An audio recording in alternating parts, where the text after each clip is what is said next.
Assalamualaikum warahmatullahi wabarakatuh. Di sini kami ingin menerangkan tentang zakat mal.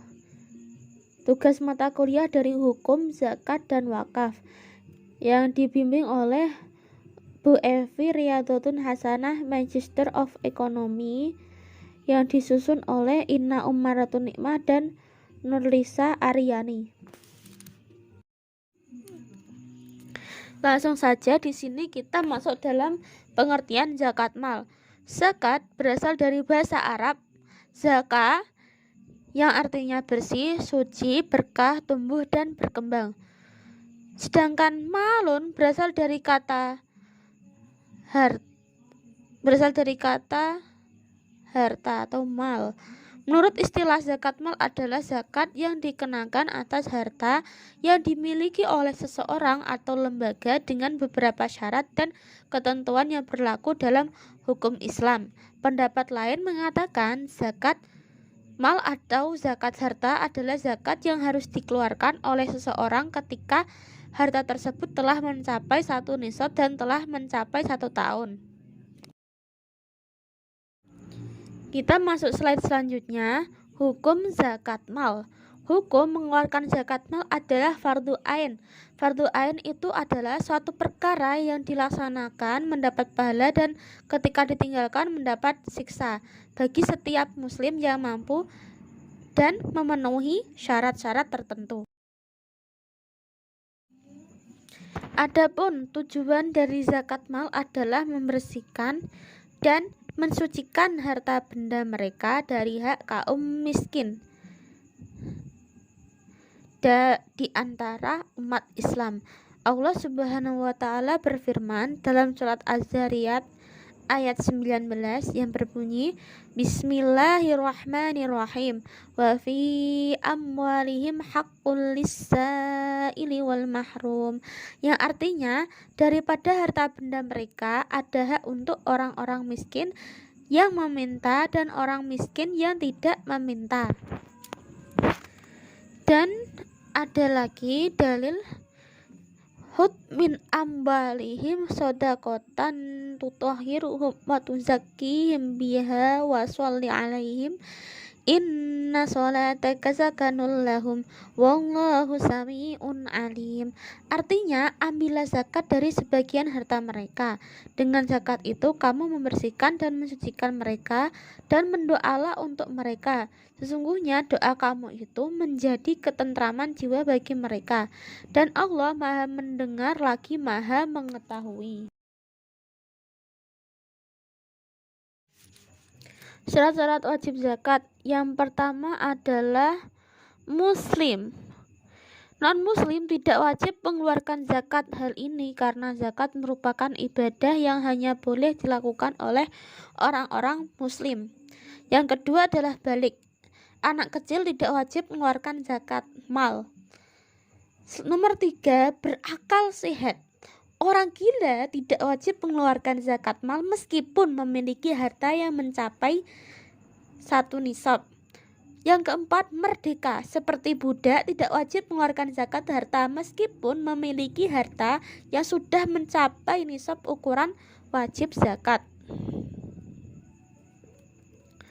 Masuk nomor 5, harta yang memiliki merupakan jenis harta yang wajib dizakati, seperti emas, perak, uang, harta hasil perdagangan, hewan ternak, pertanian, dan buah-buahan. Yang nomor 6, sudah mencapai 1 nisab atau kadar zakat. Nomor 7, mencapai haul atau setahun kecuali zakat hasil pertanian, karena zakat hasil pertanian itu berdasarkan hasil panen dan capaian masing-masing panenannya dalam 3 bulan itu. Kan nggak mesti, kalau emas perak kan bisa emas perak sapi kambing kan bisa, tapi kalau pertanyaan ini lebih dikhususkan lagi gitu. Yang terakhir adalah harta tersebut merupakan kelebihan dari kebutuhan pokok. Jadi kalau hartanya pas meripit, nggak ada 1 nisab, itu dia tidak wajib zakat.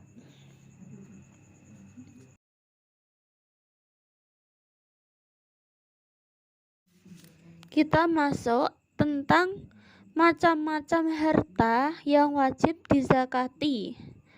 Yang pertama di sini kita terangkan emas dan perak. Apa saja sih spesifiknya?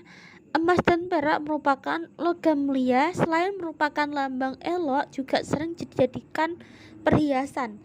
Emas, perak dijadikan mata uang yang berlaku dari waktu ke waktu. Islam memandang emas dan perak sebagai harta yang potensial berkembang. Oleh karena syarak mewajibkan zakat atas keduanya, baik berupa uang, leburan logam, bejana, souvenir, ukiran, dan yang lain. Termasuk dalam kategori emas dan perak adalah mata uang yang berlaku pada waktu itu di masing-masing negara. Oleh karena segala bentuk penyimpanan uang seperti tabungan, deposito, cek, saham, atau surat berharga lainnya termasuk ke dalam kategori emas dan perak, sehingga penentuan nisab dan besarnya zakat disetarakan dengan emas dan perak. Demikian juga harta kekayaan lainnya seperti rumah, villa, kendaraan, dan lainnya. Dalam Al-Quran diterangkan, walladzina yaknizuna dzahaba wal fiddata wala yunfiqunaha fi sabilillah fabashshirhum bi'adzabin alim. Artinya, dan orang-orang yang menyimpan emas dan perak dan tidak menafkahkannya pada jalan Allah, maka beritahukanlah kepada mereka bahwa mereka akan mendapat siksa yang pedih. Quran Surat At-Taubah ayat 34. Jenis harta dan kadarnya kalau ini nanti akan diterangkan khusus emas dan perak. Yang kedua, harta perdagangan. Harta perdagangan adalah semua yang diperuntukkan untuk diperjualbelikan dalam berbagai jenisnya, baik dilakukan oleh perorangan, individu maupun kelompok atau syirkah, PT, CV, PD, firma. Dalam perkembangan sekarang, para ulama mengembangkan pemahaman tentang harta perniagaan, yaitu harta yang diperoleh dari hasil usaha atau pekerjaan yang halal. Nomor 3, kita akan membahas tentang hasil tanaman dan buah-buahan atau biji-bijian. Apa saja yang termasuk di dalamnya? Hasil pertanian atau tanaman wajib dizakati dengan 3 syarat.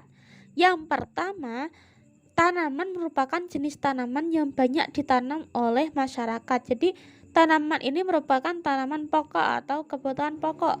Yang kedua, tanaman merupakan jenis makanan pokok. Ketiga, telah mencapai nisab, yaitu 5 wasak atau sekitar 750 kg tanpa kulit. Zakat pertanian dibayarkan setiap panen, tidak menunggu 1 tahun. Adapun kadar pertanian adalah 10% apabila sistem pengairannya atau sumber yang didapatkan dengan tidak mengeluarkan biaya. Apabila pertanian tersebut atau perkebunan itu sistem pengairannya tidak alami tetapi dengan mengeluarkan biaya, maka zakat yang harus dikeluarkan adalah 5%. Yang nomor 4, binatang ternak. Binatang ternak di sini kita bahas satu persatu. Yang pertama ada unta. Nisab unta itu dimulai dari 5 ekor. Sedangkan yang kedua adalah ada sapi. Yang terakhir ada kambing atau domba. Kalau zakat ayam itu gimana? Kalau ayam itu tidak diwajibkan zakat, soalnya ayam itu bukan hewan yang wajib zakat. Kita akan membahas nomor 5 adalah barang tambang. Macam mana barang tambang itu? Kenapa kok bisa jadi zakat? Barang tambang atau biasa disebut dengan makdin adalah benda-benda yang terdapat di dalam perut bumi dan memiliki nilai ekonomi seperti emas, perak, timah, tembaga, marmer, minyak bumi, batu bara, dan sebagainya. Kekayaan laut adalah segala sesuatu yang dieksploitasi dari laut seperti mutiara, ambar, marjan, dan sebagainya. Nisabnya 2,5%. Yang nomor 6, barang temuan atau harta terpendam. Apa saja ini spesifiknya dalam dalam nomor 6 ini? Barang temuan atau rikas adalah barang-barang yang berharga yang terpendam, peninggalan orang-orang terdahulu yang biasa disebut dengan harta karun, termasuk dalam harta yang ditemukan dan tidak ada yang mengaku sebagai pemiliknya. Sabda Rasulullah SAW dari Abu Hurairah berkata, Rasulullah SAW bersabda, kerusakan yang diakibatkan oleh hewan ternak tidak dijamin, tidak ditanggung, kecelakaan akibat kerja di lokasi, penggalian sumur tidak dijamin, tidak ditanggung, dan pada harta rikas, harta temuan dikeluarkan zakat seperlimanya. Hadis riwayat Al-Bukhari. Slide nomor 7 ini kita akan membahas tentang kadar emas dan perak. Bisa dilihat emas ini sekian nisabnya dan perak sekian nisabnya, kadar zakatnya sama, yaitu 2,5%. Total sendiri ya guys, pakai kalkulator kan bisa. Selanjutnya, harta perdagangan. Jenis harta apa saja? Perdagangan ekspor atau impor. Nisabnya 94 gram emas. Ada lagi industri baja, tekstil, keramik, batik, ada industri pariwisata, real estate, perumahan, jasa notaris, pertanian, perkebunan. Yang terakhir ada pendapatan atau gaji, honorium. Contoh studi kasus, ada Pak Zaidan membuka toko dengan modal 300 juta pada bulan Ramadan 1440 Hijriah. Pada bulan Ramadan 1441 Hijriah, perincian zakat barang dagangan Pak Zaidan sebagai berikut. Nilai barang dagangan sama dengan 150 juta rupiah. Uang yang ada 10 juta, piutang 10 juta, utang 20 juta yang jatuh tempo perhitungan zakat. Yang jatuh tempo tahun 1441, maaf. Perhitungan zakat sama dengan 150 juta ditambah 10 juta ditambah 10 juta dikurangi 20 juta dikali 2,5%. Totalnya 150 juta dikali 2,5% sama dengan total akhir 3.750.000. Lah ini zakat yang wajib dikeluarkan oleh Pak Zaidan. Hasil tanaman buah-buahan dan biji-bijian, ada padi, biji-bijian, kacang-kacangan, umbi-umbian, buah-buahan, anggur, sayur-sayuran, rumput-rumputan. Padi 1.350 kg, gabah atau 750 kg beras, zakatnya 10% atau 5%. Nisabnya biji-bijian 750 kg, kacang-kacangan 750 kg, umbi-umbian 750 kg, buah-buahan atau kurma, anggur 750 kg, sayur-sayuran 750 kg, rumput-rumputan 750 kg, dan semua kadar zakatnya 10% dan 50% tergantung pengairannya. Binatang ternak yang pertama kita akan membahas tentang zakat unta. Nisab unta 5 ekor sama dengan 1 ekor kambing berumur 1 tahun atau lebih, atau kambing Jawa berumur 2 tahun. Yang kedua 10 ekor unta, banyaknya zakatnya 2 ekor kambing. 15 ekor unta, 3 ekor kambing. Nisab 20 ekor unta, 4 ekor kambing. Nisab 25 ekor unta, 1 ekor unta bintu makhot, unta betina berumur 1 tahun. Nisab 36 ekor unta, 1 unta bintu labun, unta betina berumur 2 tahun ke atas. 46 ekor unta, nisabnya 1 unta Hikoh, unta yang berumur 3 tahun ke atas. Nisab 61 ekor unta. Zakatnya 1 unta jadaah atau unta berumur 4 tahun ke atas. Nisab 76 ekor unta. Zakatnya 2 unta bintu labun unta betina yang berumur 2 tahun ke atas. 91 ekor unta. Zakatnya 2 entohikoh, unta yang berumur 3 tahun ke atas.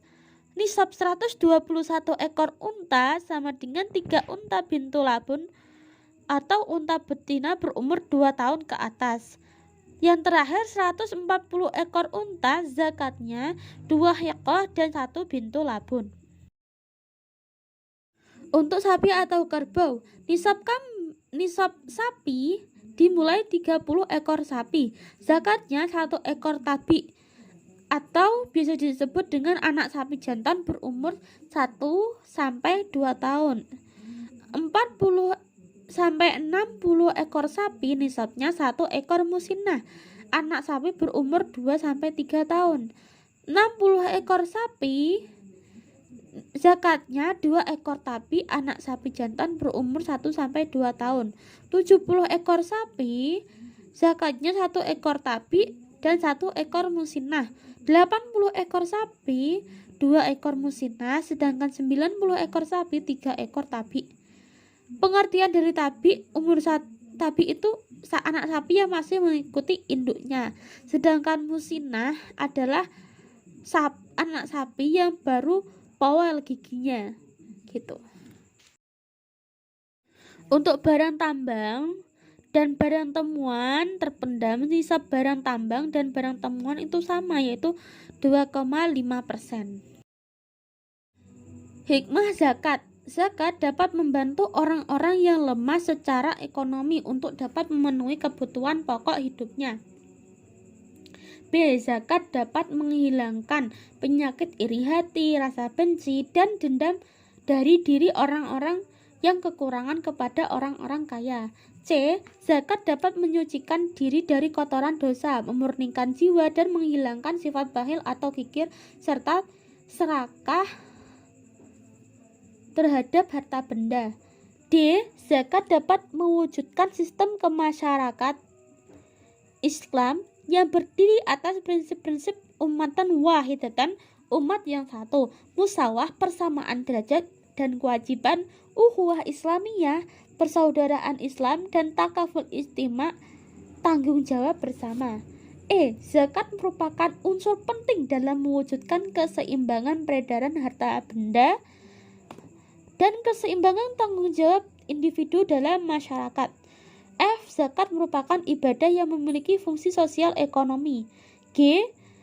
Zakat dapat mewujudkan tatanan masyarakat yang harmonis. Sekian presentasi dari kami. Apabila ada kesalahan, kami mohon maaf. Wassalamualaikum warahmatullahi wabarakatuh. Jangan lupa like, comment, share, and subscribe. Bye-bye.